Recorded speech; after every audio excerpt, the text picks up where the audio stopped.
The research that was available to me, I started with a book that I discovered in 1993 by Charles Nicholl. He's an Englishman. It's called The Reckoning, The Murder of Christopher Marlowe. And he had done a lot of really interesting ground-level research.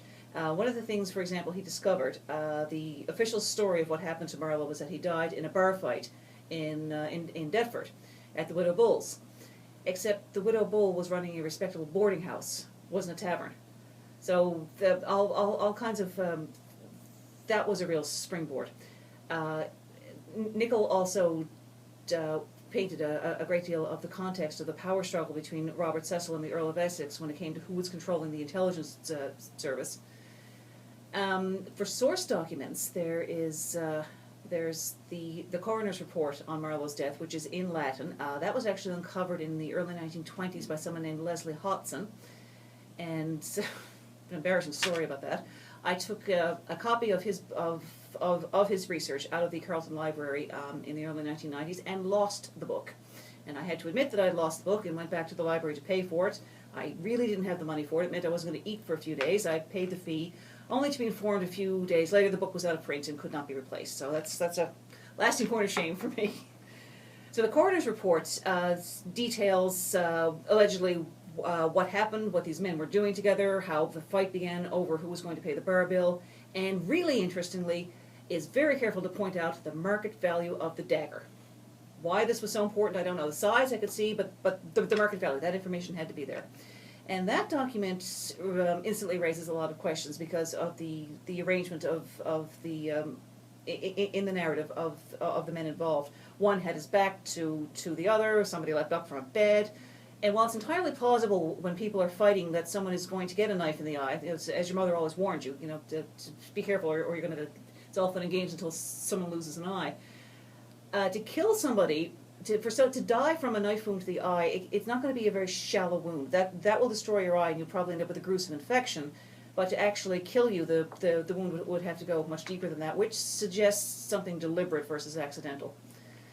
Other source documents would include the acts of the Privy Council, which were like their minutes, and there were all kinds of political tensions simmering in the background that they would comment on from time to time, including the Dutch Church libel, this xenophobic piece of absolute doggerel, which was posted on the door of a church. It was about the third or the fourth one that month in this vein.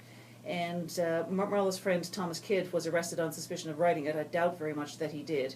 And the Privy Council proclamation was very specific, and it said anyone you feel who was duly to be suspected could be subject to search and seizure, and if they then refused to confess, probably because they were innocent, you would put them to the torture in Bridewell. So that was quite horrifying, which then led to looking into what they were doing in Bridewell, which by the Privy Council's own blatant description in their minutes was used for political prisoners and captured Jesuits to torture them for information and or just to torture them and get on with their execution. And another source document was the libel itself, which is a rollicking piece of terrible poetry which threatens violence and is the speaker's voice is so angry and splenetic. It's actually very difficult to read. And Thomas Kidd wrote 2 letters sometime after the 30th of May, 1593, which is when Christopher Marlowe died. There's letter A and letter B, they're called. And they were addressed, letter A is addressed to Sir John Puckering, who was on the Privy Council. And in it, Kidd has written this letter. It looks like he worked as a scrivener as well, so he would have known this. He did this letter as a petition letter, which had a very specific form. And in it, he outlines his problem. That is, he's not able to get any work. His patron has abandoned him. He's up to his eyes in debt. He hints that he physically can't work very much, all because of his time in Bridewell. He refers to his privy broken passions, which I think is he's saying outright, look, you people tortured me. I had nothing to do with the atheism thing. I had nothing to do with whatever you thought Christopher Marlowe was up to. And look at me now. I'm in a complete mess. Please help me. Seems that they ignored him. There is a second document. It's called Letter B. And Letter B reads kind of like a shopping list, and it echoes a note by a man named Richard Baines. And it looks like a shopping list of blasphemous things Christopher Marlowe may or may not have said. But what's really horrifying about Letter B Letter A is in Chancery, I believe it's called. It's a scrivener's hand. It's very formal handwriting. It's very easy for us to read. Letter B is very messy handwriting, and it's uneven, and it's all over the page. Some letters are bigger than others. And I got wondering, what shape were his hands in when he wrote it? That was rather horrifying, because one of the initial tortures in Bridewell, when they're trying to soften you up, would have been hanging in manacles. You can only imagine what that would do to your wrists and the rest of your hands.